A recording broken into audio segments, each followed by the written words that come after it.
sabi ko, magkakapag-vlog lang kami.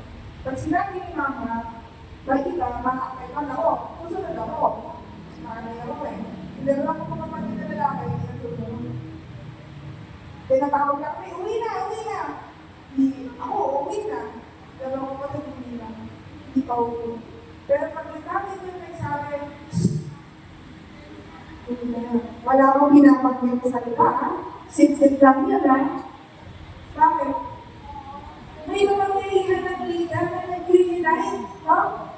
Dinunin ko sa akin si bahay, kung si isang wala sa Larawan, wala sa picture si San Pedro, marami nga tayo mga Kristiyano.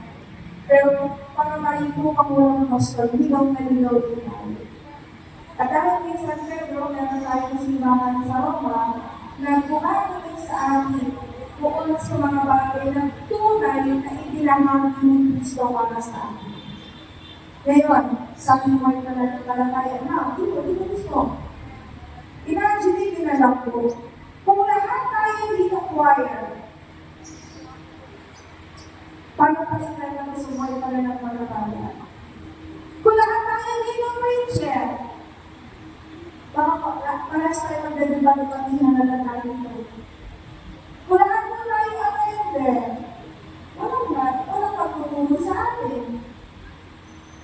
Kailangan, sabi mo sila naman ito, yung ating pagkakaiba-iba, siya yung pumubuo ng kulay ng simbahan.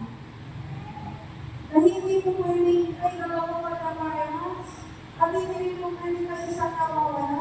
Walang nag-usap-usap, walang nagsabi ko nung dadali ng bawat isa. Ikaw, syempre, wala kang idea kung anong dadali ng iba, para safe. Dala na lang yung kanin. Kasi lahat naman nagkakanin.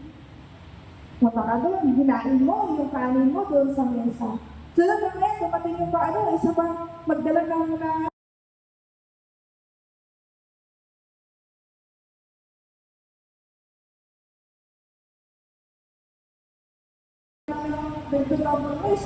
nagkakaan nila para malakas kumain. Wala. Dumating yung pangatlong, "Hi, Brad! Kumusta? Ako naman. Anong dala mo? Uy, kanin din? Ayos ah! Dami na natin kanin ah! Huh? Dumating yung ika-awa. At ito, siguro ba may kulang na to? Sis, anong dala mo? Sa lahat to? Pwede sa lahat to? Pag bukas siya, kanin din. Pero matay, sunod-sunod namatay, kaya sumunod. Sabihin mo naman, nagdala ako ng mga nauna. Lord, thank you, Lord. Brad, anong dala mo? Naku, bagong-bago to. Kakaiba, masarap, promise. Nilabang niya, pinuksan niya, brown rice.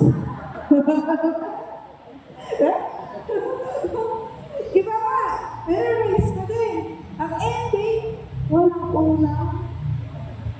Puro kanin. Sa handaan mo, puro kanin. Parang uwi na lang din ako. Hindi na lang ako kanin. Uwi na lang ako. Hindi. Walang buhay. Walang life. Pagparehas tayo. Kaya nga kaya ginawa ng Panginoon na iba-iba dahil ito yung katuhanan. Ang buhay natin, buhay niyo, buhay mo, ay may kwento, buhay na totoo, na tanging ang buhay mo lamang ang makapagkukwento. Ang bawat isa sa atin, may buhay na totoo, na tanging yung buhay lang natin yung makapagkukwento. Ano ibig sabihin mo? May special na himala ang Diyos sa bawat isa sa atin. May kanya-kanya himalang ginagawa ang Diyos sa bawat isa sa atin.